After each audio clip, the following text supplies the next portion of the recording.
Baik, Assalamualaikum warahmatullahi wabarakatuh. Perkenalkan, nama saya Muhammad Dafa Al-Ghifari dengan NIM 1822306. Pada video kali ini, saya ingin membuat tentang pembahasan soal UAS. Jawaban pembahasan soal UAS. Oke, sebelumnya untuk nomor satu itu kita menggunakan foto sendiri, foto upload selfie. Di sini saya menggunakan foto saya. Ini, ini adalah foto saya dalam eh, grayscale. Pertama-tama, kita itu membutuhkan untuk step by step-nya adalah dari persiapan gambar dan blog. Kita membuat gambar dalam grayscale untuk menyederhanakan prosesnya. JPEG ini bisa bekerja dalam YCBCR, tapi untuk demo satu blok itu 8x8 saja. Dan grayscale itu cukup untuk menunjukkan prinsip DCT, kuantisasi, dan inverse decoding encoding. Oke, pertama-tama kita ambil makro blok dari gambar asli. Pastikan bloknya tidak keluar dari batas gambar. Yang di sini pilihan makro blok yang saya gunakan ada pada dahi saya di sini. Bisa terlihat ini tanda warna magenta seperti ini. Ini adalah blok yang dipilih dalam proses encoding decoding ini. Kemudian untuk kita bandingkan makro blok asli dengan makro blok yang sudah di decoding itu seperti ini. Ini ukuran gambar saya, gambar foto ini yang dalam grayscale. Oke, makro blok asli yang dipilih adalah ini. Blok asli di posisinya itu adalah ini 1500,1500. Lalu kita bandingkan makro blok asli ini dengan hasil decoding. Ini adalah makro blok hasil decodingnya. Terus blok error atau selisih hasil dari asli dikurang decoding adalah ini. Nilai dari mean square errornya adalah segini dan root mean square errornya adalah berikut. Oke, perbandingan makro bloknya itu dari yang asli itu seperti ini. Ini adalah proses quality 34 dalam uh, encodingnya. Seperti ini. Ini blok error yang menunjukkan seberapa besar errornya. Di sini karena error ada 34, kita bisa lihat original mean decoded-nya nilainya segini. Ini adalah peta dari pengurangan makro blok asli dikurangi decoding. Baik. Sebelumnya itu dari kodenya itu pertama-tama dia itu kan tadi ngambil gambar dan blok, ini read image-nya. Lalu setelah itu sudah dibaca makronya, konversi ke grayscale. Setelah konversi ke grayscale, koordinatnya itu diambil. Terus warna magenta di itu tadi buat menandai eh, di jidat saya itu blok-blok yang diambil. Lalu foto aslinya ini ditampilkan, visualisasinya, lalu encodingnya ini proses kompresinya seperti ini. Ini adalah shift block. Nah, proses ini yang digunakan dalam encodingnya, yaitu kompresinya. Kita shift, terus kita lakukan forward discrete cosine transform, FDCT, mengubah representasi spasialnya menjadi representasi frekuensi. Eh, di EFT dapat digunakan, tapi implementasi khusus 8x8 ini lebih cepat. Kita gunakan implementasi NumPy untuk demonstrasinya. NumPy-nya harus memiliki DCT yang lebih umum, yaitu FFT.DCTN. Tapi kita gunakan yang lebih dekat ke definisi dua dimension DCT type 2. Kita mencoba ini, lalu langkah selanjutnya itu setelah shift dan forward discrete cosine transform DCT, kita akan melakukan kuantisasi. Ini adalah langkah lossy, yaitu mengurangi informasi yang paling signifikan. Koefisien frekuensi dibagi dengan tabel kuantisasi dan dibulatkan ke integer paling dekat. Setelah itu, tabel kuantisasi ini bergantung pada faktor kualitas yang ada di bawah. Ini faktor kualitas yang dapat kita ubah. Kualitas JPEG-nya kita bisa milih dari angka 1 hingga 100 di sini. Lalu posisi blok yang kita pilih di sini juga dapat bervariasi tergantung keinginan kita. Kalau ini saya pilih di tengah-tengah itu 1500,1500. Oke, baik. Sebelumnya kita lanjut lagi ke proses ini. Kuantisasi sudut kiri atas itu lebih kecil, kurang dikuantisasi, tapi untuk yang kanan bawah itu nanti dia lebih besar. Dia lebih sering dikuantisasi atau dibuang. Lalu kita sesuaikan kuantisasinya berdasarkan formula tersebut. Perhatikan bahwa tabel standar JPEG dikalikan dengan S bagi 100, lalu kuantisasinya begini. Lalu kita sudah bagi koefisien di sini dengan tabel kuantisasi dan dibulatkan ke integer terdekat. Lalu kita zigzag scan and entropy coding, yaitu untuk Kalau kita cuma butuh demo 8 seperti yang kita gunakan, nggak perlu dilakukan. Setelah itu kita akan decoding JPEG-nya, yaitu dikompresi. Gimana? Yaitu kita inverse kuantisasi tersebut. Gimana caranya? Yaitu kembalikan koefisien terkuantisasi dengan tabel kuantifikasi yang benar, kuantisasi yang benar.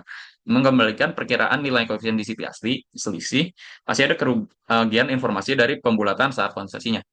Lalu setelah itu kita akan melakukan inverse discrete cosine, eh, yang mengubah kembali representasi frekuensi menjadi representasi spasial. Inverse discrete cosine transformation ini menggunakan SciPy EDCT. Di sini fungsinya, lalu setelah shifted, kita akan melakukan inverse level shift, geser ke kembali pixel dari koordinat tersebut menjadi koordinat awal. Pastikan nilai pixel berada dalam rentang 0 sampai 255 dan kita dapat mengubahnya ke integer, yaitu uint 8 ini. Lalu kita dapat menganalisis error hasil dari antara blok asli dan blok hasil decoding. Lalu mean square error yang tadi yang sudah kita lihat, root mean square error. Jika lebih besar artinya perbedaan atau errornya lebih besar. Kualitas blok asli hasil decoding lebih rendah dibanding blok asli. Sementara itu, RMSI juga menyatakan hal yang sama, bahwa RMSI yang lebih tinggi menunjukkan kualitas blok hasil decoding yang lebih rendah dibanding blok aslinya. Dan RMSI atau root mean square error lebih mudah interpretasikan. Ini adalah subplot untuk menampilkan dalam warnanya, dan berikut adalah kesimpulannya. Makroblok hasil decoding terlihat sangat mirip dengan makroblok ASI, terutama jika faktor kualitinya semakin tinggi. Kita dapat melakukan run lagi seperti ini. Kita gunakan 99 dari 100. Kita analisis makrobloknya dulu, dapatkan seperti ini. Ini block of error 0, hampir mendekati 0. Dimana hampir tidak terlihat ada error di situ kan. Nah, eh, perbedaan error itu menunjukkan adanya kehilangan informasi, yaitu lossy compression akibat langkah kuantisasi tersebut. Untuk bloknya dengan quality 99 didapatkan mean square dan root mean square seperti ini. Error ini lebih terlihat pada area dengan detail lebih tinggi atau perubahan warna yang intensitasnya cepat. Tapi karena tadi di DHI saya seperti warnanya sama saja, jadi tidak terlalu banyak seperti ini. Semakin rendah quality, semakin besar nilai kabel kuantisasi. Semakin banyak koefisien di situ yang menjadi nol atau nilai kecil lainnya. Ini menyebabkan root mean square meningkat dan kualitas visual makroblok hasil decoding semakin menurun. Lihat blocky atau blur seperti ini. Sebaliknya, jika semakin tinggi quality, maka nilainya semakin kecil tabel kuantisasi, maka akan semakin sedikit koefisien density yang dibuang. Ini menghasilkan root mean square yang lebih rendah dan visual kualitas mendekati IC-nya, tapi ukuran data yang terkompresi jadi lebih besar.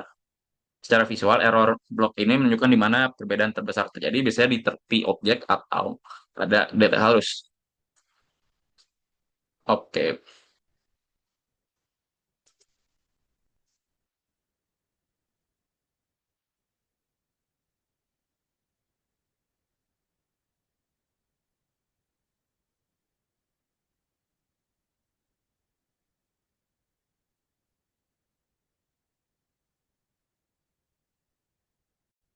baik. Untuk nomor 2, saya akan menjelaskan sebuah skenario.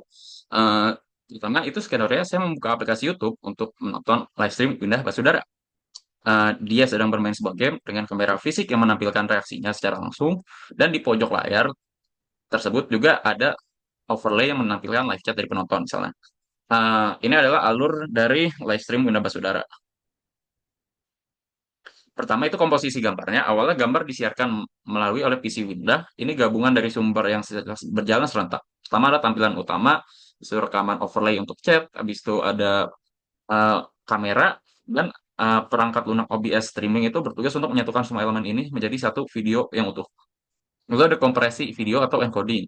Tampilan video tersebut dalam format mentah memiliki ukuran data yang besar dan bitrate tinggi agar dapat dikirim dengan internet lebih cepat.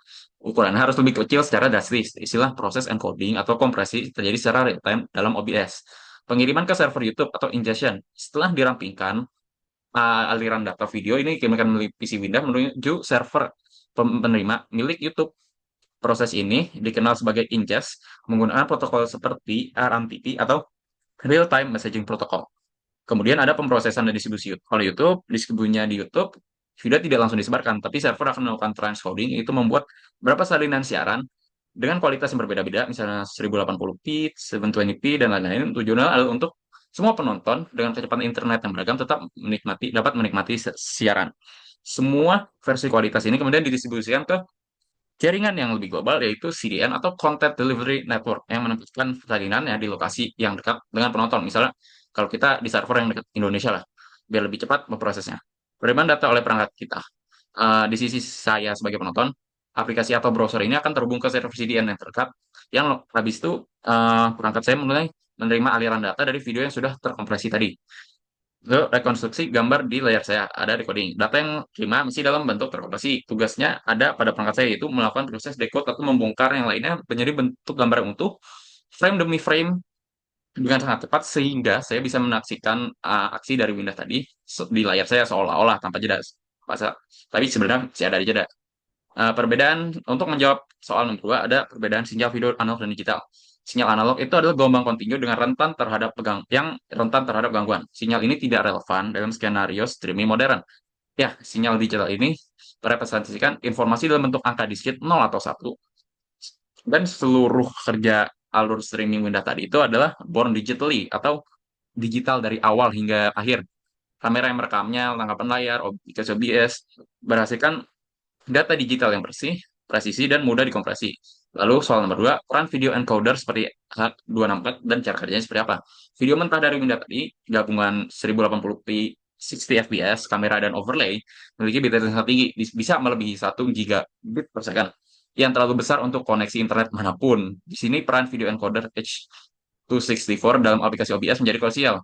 Encoder ini mengompres data menjadi ukuran yang menjadi jauh lebih kecil, misal 6-8 megabit per second, agar streaming dengan lancar. Cara kerjanya adalah dengan mengurangi data yang berulang, redundan. Redundansi sendiri ini ada spasial dan temporal. Yang spasial itu tidak menyimpan setiap pixel untuk warna yang seragam seperti dinding. Encoder akan menyandainya sebagai satu area aja. Jadi dia menganggap satu aja. Lalu temporal ini sebagian besar layar yang tidak berubah setiap saat, maka encoder akan berfokus apa aja yang bergerak kalau temporal, seperti ekspresi wajah Winda doang atau gamenya, atau text chat yang terus-terusan turun, atau latar belakangnya tidak bakalan diubah.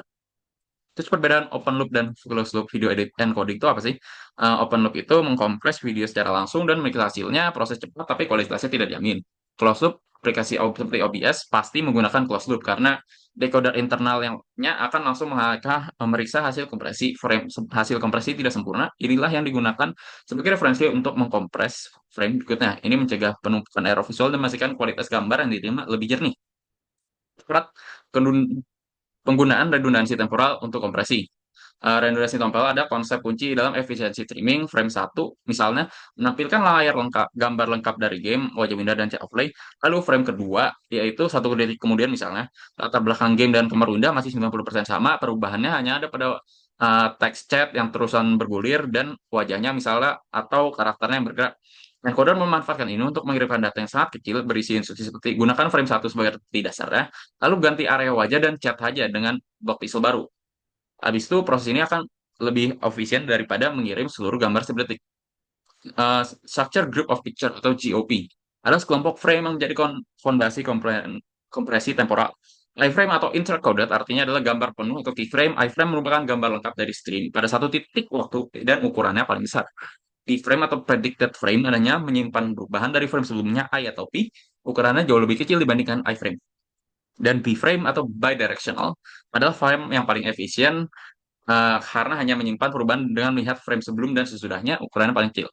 Perbandingan antara GOP20 yang digunakan dan GOP50 dalam konteks live stream adalah YouTube merekomendasikan GOP selama 2 detik. Misal, jika Windows streaming pada 60 fps, ini berarti GOP idealnya adalah 120.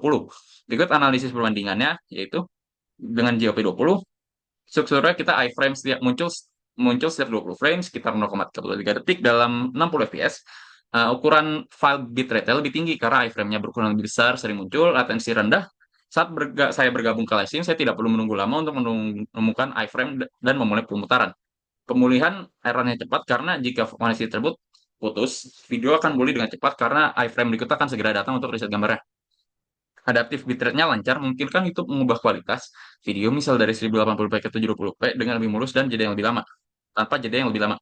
GOP 50, iframe-nya muncul setiap 50 frame, sekitar 0,83 detik pada 60 fps. Bitrate lebih rendah dan lebih efisien dalam kompresi. Latensinya tapi lebih tinggi. Waktu tunggu awal akan lebih lama. Pemulihan errornya lebih lambat. Gangguan koneksi akan menyebabkan gambar data rusak atau freeze dalam waktu lama karena harus menunggu iframe setiap 50 frame. Pengalihan kualitasnya kasar. Pengalihan antar kualitas video akan terasa lebih lambat dan kurang mulus.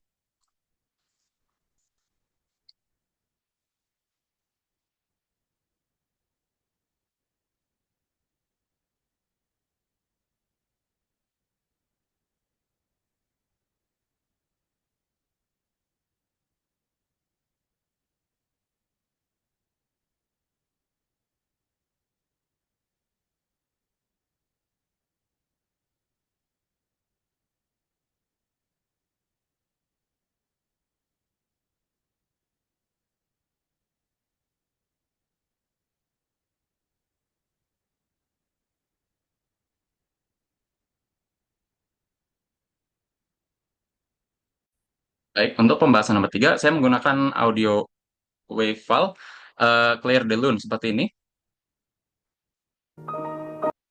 Tapi yang saya gunakan adalah 30 detik dari 6 menit ini. Pertanyaannya adalah bagaimana caranya? Oke, berikut dari kode saya. Pertama-tama, seperti ini. Dia tuh ada function untuk mengubah, meng-cut bagian dari WAV file ini menjadi yang 30 second. Seperti ini. Functionnya memotong dari WAV file saya yang 6 menit menjadi 30 detik awal saja. Baik, setelah itu file tersebut akan dikompres menggunakan Python menjadi MP3 di sini, read compress file, lalu akan dibaca filenya. Setelah itu ada analisis waveform dan spektrum yang dapat ditampilkan. Kita menggunakan library Ribrosa seperti ini, lalu berikut adalah tampilannya. Ini tadi requirement check requirement packages yang butuh untuk melakukan konversi ke MP3 dan pemotongan dari WAV file 6 menit menjadi 30 detik saja. Perbandingan ukurannya antara WAV file atau dengan MP3 itu adalah WAV WAV dapat 5.000 kilobytes sementara MP3 hanya 700 kilobytes. Pengurangan ukurannya itu jauh sekali, yaitu 86%. Ini adalah analisis waveform dan spektrum saya. Dapat terlihat dalam waveform WAV asli dia lebih bergerigi dan bergelombang, banyak frekuensi, banyak ininya. Tapi kalau waveform MP3 hasil kompresi yang warna merah itu lebih halus. Ini adalah sinyal error perbandingan antara asli dengan kompresi dan sinyal error antara kompresi dengan asli. Ini jika dibandingkan. Lalu ini adalah grafik dari spektrum WAV asli dengan spektrum MP3 hasil kompresi merah. Bisa kita lihat perbedaannya di frekuensi. Yang WAV asli itu dia lebih apa ya? Lebih beragam. Tapi di yang kanan frekuensi yang tinggi itu tidak terlihat. Sementara itu di MP3 terlihat. Lalu ini adalah spektrogramnya. Itu memvisualisasi intensitas perbedaan frekuensi dalam waktu. X itu menandakan waktu dan Y itu frekuensinya. Intensitasnya menunjukkan frekuensi magnitude dari frekuensinya. Displaynya adalah desibel satuannya. Di sini karena lagu yang saya pilih adalah Clear the Loon atau lagu klasik piano. Jadi ini setiap tunes piano yang dimainkan seperti lihat desibelnya berbeda-beda, intensitasnya berbeda-beda dalam rangkaian waktu dari 0 sampai 30 detik. Ini ada plotnya. Dapat kita lihat bahwa observasi spektrogram Librosa yang dihasilkan menampilkan pertama-tama kita membandingkan ini kita dapat mengamati bahwa MP3 mempengaruhi distribusi energi di berbagai frekuensi. Lalu penurunan intensitas di area yang lebih gelap pada frekuensi yang tinggi di spektrogram menunjukkan bahwa MP3 komponen frekuensi tingginya telah dikuantisasi atau dibuang secara lebih agresif selama kompresi sesuai dengan prinsip model psikoakustik MP3. Kemudian untuk analisis sinyal errornya, plot 1 error asli terhadap kompresi menunjukkan perbedaan secara langsungnya, tapi kalau kompresi terhadap asli itu menunjukkan negatif dari perbedaannya, diwarnai dengan warna merah. Kemudian observasi sinyal error itu menunjukkan besaran distorsi yang diperkenalkan oleh proses kompresi tersebut. Amplitudo yang lebih tinggi pada sinyal error berkorelasi dengan hilangnya informasi atau perubahan sinyal yang lebih besar akibat kompresi. Membandingkan kedua plot sinyal error, kita dapat melihat bahwa bayangan cerminnya mencerminkan satu sama lain karena satu hanyalah negatif atau reverse dari satu lainnya. Lonjakan pada sinyal error menunjukkan titik waktu di mana sinyal asli dan sinyal kompresi sangat berbeda. Lalu perbandingan waveform itu visual waveform tadi berbeda kalau karena terjadi karena MP3 itu lossy. Lossy itu apa? Karena dia sebagian data audionya dianggap kurang terdengar oleh telinga manusia berdasarkan model psikoakustik dibuang sama proses kompresi. Puncak dan lembahnya mungkin akan lebih sedikit dan lebih halus hasilnya. Terus pada frekuensi, energinya itu terdistribusi di berbagai frekuensi, tapi di hasil MP3 itu, kita mungkin lihat yang penurunan yang sangat signifikan pada komponen yang frekuensi tinggi dibandingkan dengan WAV yang asli. Ini arah karena karakteristik utama kompresi MP3 itu frekuensi tinggi dianggap kurang penting atau ditutupin oleh frekuensi lain yang lebih dominan. Seringkali dikuantisasi lebih agresif atau dibuang. Oke, penyebab perbedaannya itu karena MPT menggunakan psikoakustik dan mengidentifikasi mengurangi informasi audio yang kemudian tidak bisa didengar manusia. Prosesnya itu apa aja sih? Prosesnya itu ada seperti ini. Pertama-tama, dia akan melakukan transformasi audio domainnya diubah ke domain frekuensi menggunakan modified discrete cosine transform. Lalu kuantisasi, koefisien frekuensi dikuantisasi, dibulatkan dengan presisi yang bervariasi. Frekuensi dianggap kurang penting akan dikuantisasi lebih kasar dan hilangnya informasi. Pengkodaan entropi, data yang terkuantisasi dikodekan secara efisien. Dan tersebut adalah hilangnya informasi selama kuantisasi, terutama pada frekuensi yang tinggi, terjadi lebih detail dan halus, adalah penyebabnya perbedaan antara file WAV dan file kompresi MP3. Bitrate yang lebih rendah akan menghasilkan kompresi yang lebih agresif dan perbedaan yang lebih terlihat.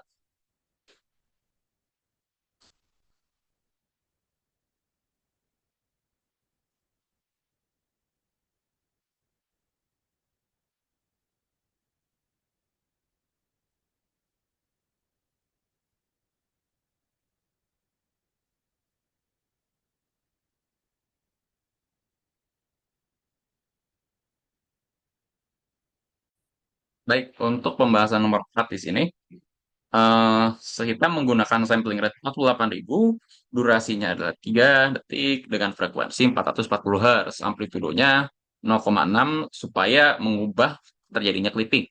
Oke, ini penting kita gunakan tanggal lahir kita yaitu bulan lahir kita 3, bulan lahir yang ada tanggal lahirnya ada 3. Lalu watermark sheet ini dapat menghasilkan nilai yang berbeda-beda tergantung tanggal lahirnya. Lalu kita heights yaitu adalah ketinggian nilai alpha watermarking kita atau bobot weight. Weight-nya itu kita gunakan 0,003 dan 0,02.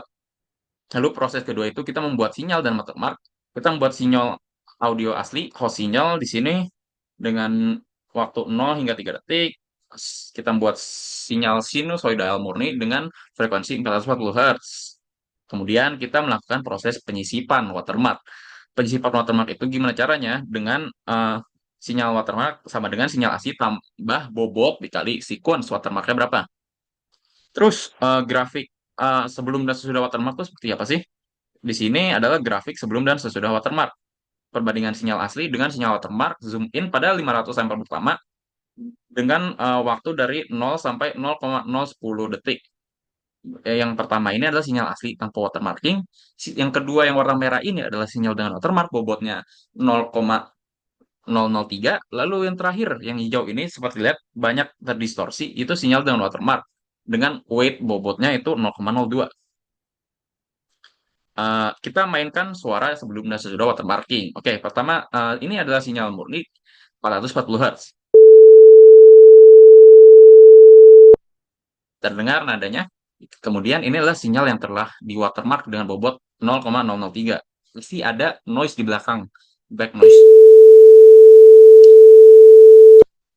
Terdengar kasar sedikit seperti suara hujan. Lalu di sini bobotnya lebih tinggi lagi, yang warna hijau sebenarnya distorsinya banyak. Noise atau desisnya terdengar sangat jelas, seperti hujan lebat,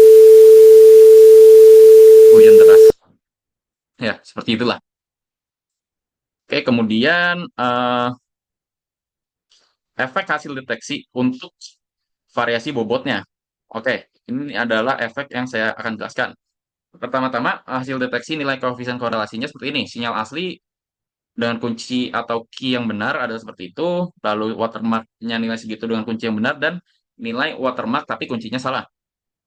Oke, observasi deteksinya. Pada sinyal yang di watermark, deteksi menggunakan kunci yang benar menghasilkan nilai korelasi yang lebih positif dan signifikan, menandakan watermark berhasil terdeteksi. Deteksi pada sinyal asli yang menggunakan kunci yang salah menghasilkan nilai koreksi yang sangat kecil, mendekati nol, menandakan watermark tidak terdeteksi, membuktikan bahwa watermark hanya bisa ditemukan dengan seed atau kunci yang tepat. Efek variasi bobot ini, bobot yang lebih besar menghasilkan nilai korelasi yang deteksi yang lebih tinggi dibanding dengan bobot yang lebih kecil. Dan ini terjadi karena jejak atau energi di watermark pada sinyal lebih kuat, sehingga lebih mudah untuk menemukan korelasinya. Komprominya trade-off antara bobot dan kualitas. Bobot rendah itu keuntungannya adalah untuk suara lebih jernih, watermark hampir tidak terdengar, imperceptible. Lalu kerugiannya nilai deteksi lebih rendah membuat watermark lebih rentan terhadap serangan, seperti kompresi atau penambahan noise. Dan kurang robust. Bobot tinggi seperti weight-nya 0,02, keuntungannya watermark sangat kuat dan mudah dideteksi dan dengan nilai korelasi yang sangat tinggi. Tapi kerugiannya distorsi pada sinyal terlihat sangat jelas, mengurangi suara aslinya karena tadi nadanya kayak ketutupan gitu. Kesimpulannya, pemilihan bobot itu adalah kompromi antara ketidakterdengaran, imperceptibility, dan ketahanan, robustness dari watermark. Sekian pembahasan UAS yang saya berikan. Terima kasih.